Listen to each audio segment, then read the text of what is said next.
10월 28일 주식시장이 정말 이상했습니다. 한쪽은 파랗게 줄리고 다른 한쪽은 빨갛게 달아오르고 아니 어떻게 한 시장에서 이런 일이 동시에 일어날 수 있죠? 오늘 이 수수께끼 같았던 하루를 한번 제대로 파헤쳐 보겠습니다. 자, 보세요. 우리나라 대표 주식들을 모아놓은 코스피는 떨어졌는데 기술주들이 많은 코스닥은 오히려 올랐어요. 완전히 반대로 간 거죠? 이게 바로 오늘 이야기의 핵심입니다. 도대체 왜 이런 현상이 벌어졌을까요? 네, 바로 이겁니다. 왜 시장은 둘로 나뉘었을까? 이 질문에 대한 답을 찾으려면 가장 정직한 증거, 바로 돈이 어디로 갔는지를 추적해 봐야 합니다. 자, 저랑 같이 돈의 흐름을 한번 따라가 보시죠. 첫 번째 단서는요, 바로 거대 투자자들 사이에서 벌어진 엄청난 힘겨루기입니다. 이날 시장의 주도권을 잡으려고 무려 3조 원이라는 돈이 말 그대로 전쟁을 벌인 겁니다. 자, 이 표를 보시면 그날의 전장이 한눈에 들어옵니다. 코스피 시장에서 누가 팔고 누가 샀는지 딱 나오죠. 오늘 이야기의 주인공들입니다. 개인, 외국인, 그리고 기관. 와, 먼저 외국인들 좀 보세요. 하루 만에 무려 1조 6천억 원어치를 그냥 쏟아부은 겁니다. 시장이 이걸 버텨내기 정말 힘들었겠죠? 엄청난 매도 폭탄이었습니다.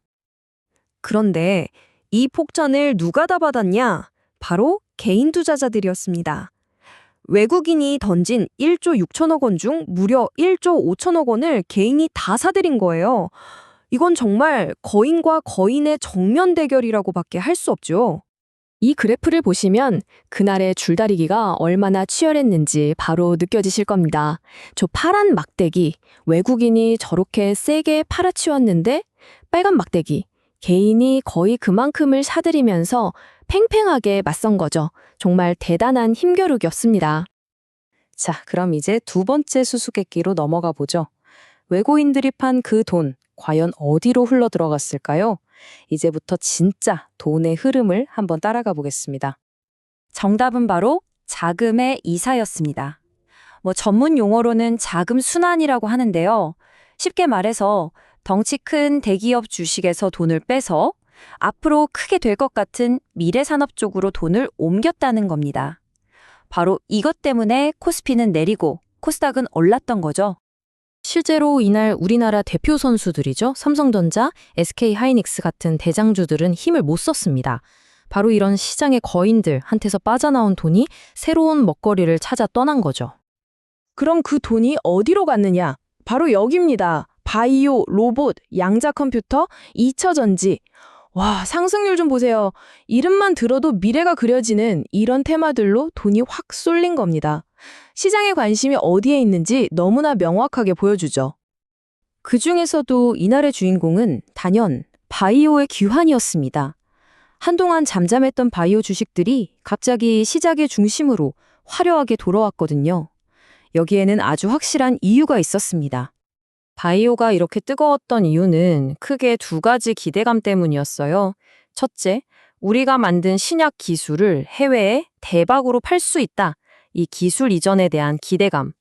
그리고 둘째, 곧 미국에서 열리는 큰 학회에서 좋은 소식이 나올 거라는 기대감. 이 두 가지가 불을 붙인 거죠. 바이오만큼이나 뜨거웠던 또 다른 테마가 있었으니 바로 로봇입니다. 로봇 관련 주들이 갑자기 급등했는데 이건 저 멀리 미국에서 날아온 뉴스 하나가 결정적이었습니다. 바로 이 뉴스였습니다. 아마존이 3만 명의 직원을 로봇으로 대체한다. 와, 이 한 줄이 가진 파급력이 어마어마했죠. 아, 이제 진짜 로봇 시대가 오는구나 하는 생각에 우리나라 로봇 관련 주식들이 그야말로 폭발한 겁니다. 자, 지금까지는 어떤 산업이 주목받았는지 큰 그림을 봤잖아요. 그럼 이제 좀 더 자세히 들어가서 이 하락장에서도 반짝반짝 빛났던 오늘의 스타 종목들은 과연 무엇이었는지 한번 살펴보겠습니다. ICTK, 삼익제약, PNS 로보틱스. 바로 이 종목들이 그날의 진짜 스타였습니다. 상승률이 정말 대단하죠? 시장 분위기고 뭐고 상관없이 그냥 혼자서 날아간 겁니다. 특히 저 ICTK 좀 보세요. 무려 17% 넘게 올랐는데 여기엔 아주 확실한 호재가 있었어요. 뭐냐 하면 글로벌 기업이랑 215억 원짜리 엄청난 파트너십을 맺었다는 소식이 나온 겁니다. 이 뉴스 하나가 회사의 가치를 그냥 점프시켜버린 거죠. 자, 이걸로 오늘 시장이 왜 그렇게 이상하게 움직였는지는 어느 정도 정리가 된 것 같네요.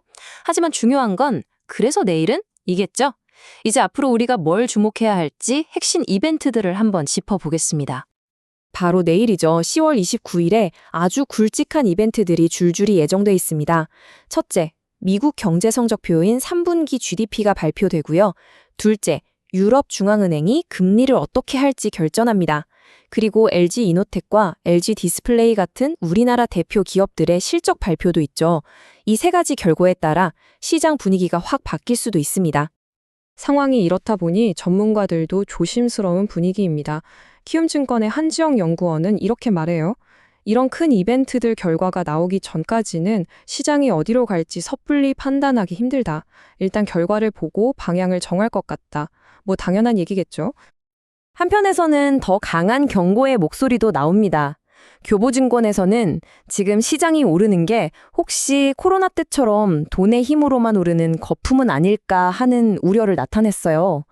만약 그렇다면 언제든 큰 조정, 그러니까 하락이 올 수 있다는 경고죠. 결국 오늘 시장은 두 가지 이야기가 정면으로 부딪힌 하루였습니다.